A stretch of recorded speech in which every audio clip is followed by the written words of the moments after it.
আপনি দেখছেন news now, আমরা জানি কোনটা খবর। शुक्रवार सुबह 10:08 पर त्रिपुरा में 5.2 मैग्नीट्यूड का भूकंप महसूस किया गया, जिससे पूरे राज्य में थोड़ी देर के लिए दहशत का माहौल फैल गया। भारत बांग्लादेश बॉर्डर पर घोषाल इलाके में आए इन झटकों ने एक बार फिर पूर्वोत्तर भारत के भूकंप के लिहाज से सेंसिटिव होने की बात सामने ला दी है। शुक्रवार सुबह 10:08 पर त्रिपुरा में 5.2 मैग्नीट्यूड का भूकंप महसूस किया गया, जिससे पूरे राज्य में दहशत फैल गई, लेकिन कोई भी नुकसान नहीं हुआ। प्रशासन ने अपनी शुरुआती रिपोर्ट में कहा, इंडिया बांग्लादेश बॉर्डर पर बांग्लादेश के घरशोल इलाके में आए झटके कुछ सेकंड तक रहे, जिससे लोग घरों, दुकानों, स्कूलों और कॉलेजों से बाहर निकलकर सुरक्षित जगह पर भागे।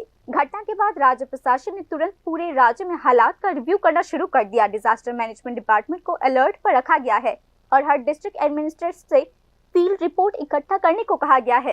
प्रशासन ने यह भी कहा कि किसी के हताहत होने और इंफ्रास्ट्रक्चर को कोई बड़ा नुकसान होने की कोई खबर नहीं आई है।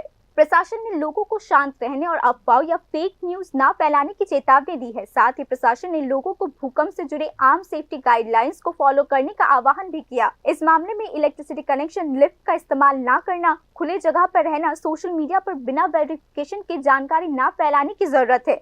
जियोलॉजिकल पर्सपेक्टिव से त्रिपुरा और नॉर्थ ईस्ट भारत के सबसे ज्यादा अर्थक्वेक प्रोन इलाकों में से एक है। यह इलाका जोन 5 में आता है, जिसे देश का सबसे ज्यादा हाई रिस्क अर्थक्वेक जोन माना जाता है। इंडियन और यूरेशियन टेक्टोनिक प्लेट्स के टकराने से बनी जमीन के नीचे के दबाव की वजह से इलाके में हर कुछ दिनों में भूकंप आते रहते हैं। एक्सपर्ट्स के मुताबिक नॉर्थ ईस्ट इंडिया में हर साल औसतन 50 से 100 छोटे और मध्यम मैग्नीट्यूड के भूकंप आते हैं।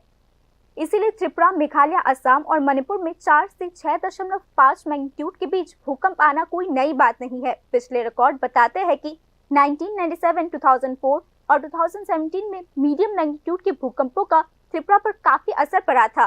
पिछले 10 सालों में त्रिपुरा में 4 या उससे ज्यादा मैग्नीट्यूड के कुल 206 भूकंप आए हैं, यानी राज्य में हर साल औसतन 20 भूकंप आते हैं। इस मामले में बिल्डिंग बनाने में भूकंप रोधक मॉडर्न टेक्नोलॉजी को लागू करना, सरकारी बिल्डिंग्स में स्ट्रक्चरल ऑडिट कराना और स्कूल और कॉलेजेस में ड्रिल ऑर्गेनाइज कराना जरूरी हो जाता है। एडमिनिस्ट्रेशन और एक्सपर्ट्स का मानना है कि रेगुलर मॉनिटरिंग, पब्लिक अवेयरनेस और साइंटिफिक इंफ्रास्ट्रक्चर के डेवलपमेंट से इन इलाकों में नुकसान के आंकड़ों को कम किया जा सकता है। Bureau report, news now.